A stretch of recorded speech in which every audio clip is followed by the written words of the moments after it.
तभी तो कबीर साहब ने कहा, कबीरा सुपने में बढ़ाए के जे मुख सो निकसे राम, उसके पग की पानी मेरे तन का चाम। राजस्थान में पानी कहते हैं जुत्ती।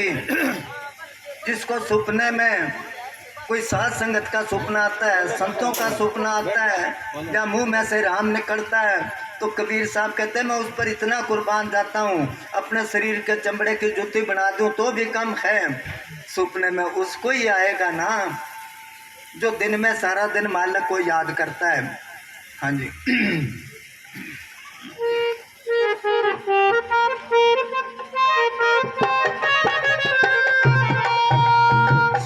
स्मृति वेदों की रीति सत्संग करो,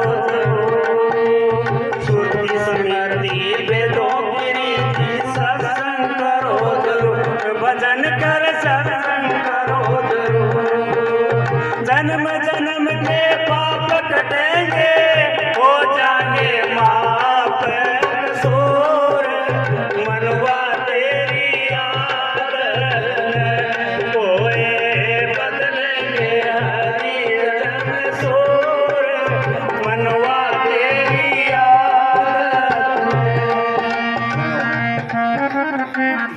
यह कबीर साहब का शब्द है। उन्होंने कहा सुरती स्मृति वेदों की रीति सत्संग करो जरूर। वेद शास्त्र स्मृतियाँ जो कहती वो सत्संग हो रहे हैं, मगर कबीर साहब ने इंसान को समझाने के लिए ये लफ्ज़ डाल दिए इसमें, क्योंकि एक जगह कबीर साहब ने क्या है, वेदों की पुत्री स्मृति भाई सांकड़ जेवड़ी ले है आई, इनमें जो आ गया वो बंध गया नहीं, क्योंकि वेदों ने तो 4 वर्ण बना दिए, संतों ने कोई वर्ण नहीं बनाए। ये वर्ण जात आगे नहीं जाते, ये तो यही बना दिए इन्होंने, इसी जगह बना दिए। जात पात उन्होंने बना दी स्मृतियों में या और। अब स्मृति तो ये कहती है कि जो छोटे जाति के हैं अगर वो भक्ति करते हैं तो उनको सजा दो, राम का नाम ले लिया तो जीभ काट दो, अगर सुन लिया तो सिक्का डाल के कान में डाल दो, उनमें लिखा हुआ है। नहीं नहीं, सारे ही जीव परमात्मा के हैं। ये जात पात हम लोगों ने बना दी, जैसा ही काम करने लगे वैसी जात बन गई।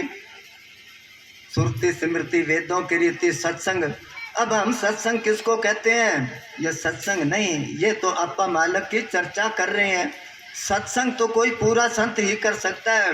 पूज्य मैनेजर साहब जी करा करते, अब पूज्य वकील साहब जी की ड्यूटी लगा के कहे हैं सत्संग तो संत ही कर सकते हैं, उनके सुनने से जन्म जन्म के पाप कटेंगे। कहते हैं 2 ऋषियों का आपस में बहस होगी। वो कहता है तप में शक्ति ज़्यादा है क्योंकि उसने बहुत ज़्यादा तप कराया था, और दूसरा कहता है नहीं सत्संग में शक्ति ज़्यादा है, संतों का सत्संग सुनने में। अब सब जगह पर गए, फिर कहते हैं शेषनाग के पास चले गए, उसको क्या अभी तू फैसला कर हमारा। वो कहने लगा फैसला कैसे करूं, मेरे सिर पर धरती का बोझ है, सोचने का टाइम मिले थोड़ा, कोई उठाओ इसको।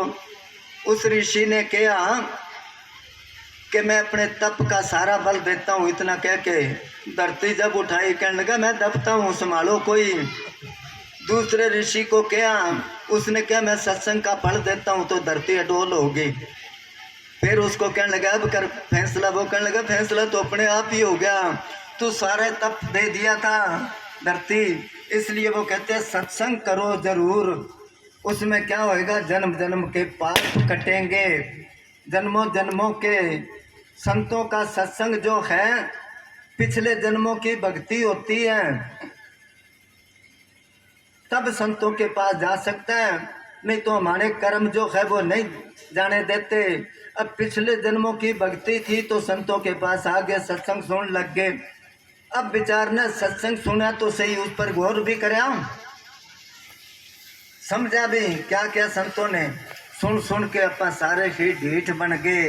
इतनी बार सत्संग सुना, इतनी बार देखते हैं वे संत क्लास लगाते हैं। स्वामी जी ने तो फैसला ही कर दिया कि जैसे जग में महाभिखारी दीन गरीबी उन सब धारी। भिखारी मांगता जाता है ना, वो कहता है रोटी मांगता है, आटा मांगता है, घर वाले गाली देते हैं, तू कमा नहीं सकता, ये है वो है, मगर सुनता रहता, वो बोलता नहीं आगे से। कई उसको धक्के भी देते हैं। जैसे जग में महाभिखारी दीन गरीबी उन सब धारी, कोई उनको कुछ कह लेवे, मन को अपने जरा ना देवे। तुम सत्संग सुन क्या फल पाया, उनका सा भी मन ना बनाया। मंगते जैसा ही मन नहीं बनाया पा, तो फिर क्या फायदा हो या सत्संग सुनने का। बहुत पुरानी बात है, अभी डेरा शुरू नहीं होया था जगमाल वाले पूजन ने साहब जी गए उधर राजस्थान में, हिसार से सिवाने से आगे लीलस गांव है, वहाँ सत्संग था। तो रात को सत्संग होया। फतेहाबाद के पास एक गांव है बिरडाना, वहाँ का एक गान वाला था, एक तारे पर शब्द बोला करता वो। उसने शब्द सुन के एक चुटकुला सुनाया।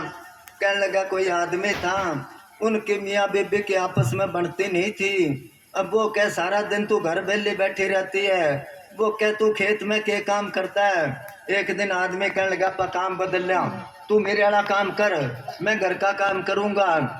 वो कहने लगी ठीक है। अब घर में तो 100 काम, वो तो बीबियों के बस का है, आदमी नहीं संभाल सकता। घर में एक काम हल्के पीछे पीछे चलना, वो तो अंधेरे उठ के अपना हल लेके चली गई।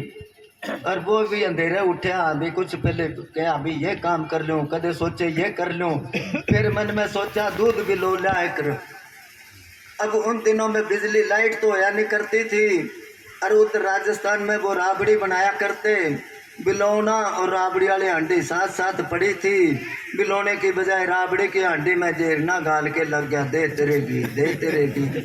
काफ़ी देर करता रहा, देखे घी नहीं आया। फिर उसने देखा भी वो गर्म पानी, वो ताता पानी गिर लिया उसमें, फिर लग गया, फिर ठंडा गिरा। इतने में दिन निकल आया। पड़ोसन आई के फलानती क्या बात है, कहे अजय लस्सी नहीं बनाई, बहुत देर होगी। वो कहने लगा फलानती नहीं, आज फलानियों है। वो कहने लगी बहुत देर होगी, पता नहीं कि ताता पानी मैं घेर लिया, ठंडा मैं घेर लिया, जागी को नहीं मंडा के। वो कहने लगी पर नाटो मैं देखूं। जब उसने देखा बिलोना तो दूसरी तरफ पड़ा। वो कहने लगा ओ फलानते का बाबा, तुमने तो राबड़ी में लठ फंसा रखा है, ये कठों आवे। वो कहने लगा बहुत मेहनत करी है, कुछ रोटी चौपड़ जोगा तो काट दे। वो कहने लगा इसमें कौन कुछ नहीं निकला है। वो कहने लगी तो वो रात को बात सुनाई उसने। सवेरी एक प्रेमी था बनवारी गुजर, उसने जमीन दी थी डेरे के लिए। बाबा जी कहने लगे चलो देख के आते हैं। सारे संग साथ जा रहे हैं उधर, और 2 जिम्मेदार जा रहे हैं खेत को। एक कहने लगा रे वो सच्चा सौदाला सतगुर जावे कि तू रात गया सत्संग में, के हाँ गया। फिर सत्संग की बात को याद है कि ना भाई याद नहीं। तेरे याद है कि हाँ, किसी बात के वो राबड़ी वाली सारी बात याद है मेरे। नजर साहब जी को आके बताया, कहने लगे देखो 2.5 घंटे सत्संग होया और बात कही याद करी। तो वो कहते हैं सत्संग सुनेगा तो जन्मों जन्मों के पाप कटेंगे, सुनेगा तभी कटेंगे ना जब सुने ही ना।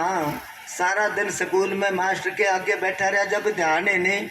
कहते किसी गांव में मास्टर पढ़ा रहा था, बच्चा बैठे हैं बच्चे, और वो कच्चा फर्श था, उसमें जगह जगह पर बिल चूहों के ऊंदरों के, और वो एक छोटी चूही कदे बिल में बढ़ जाए कदे निकल जाए। मास्टर उसको 3-4 बार वो बताया, मगर ध्यान तो उसका उधर।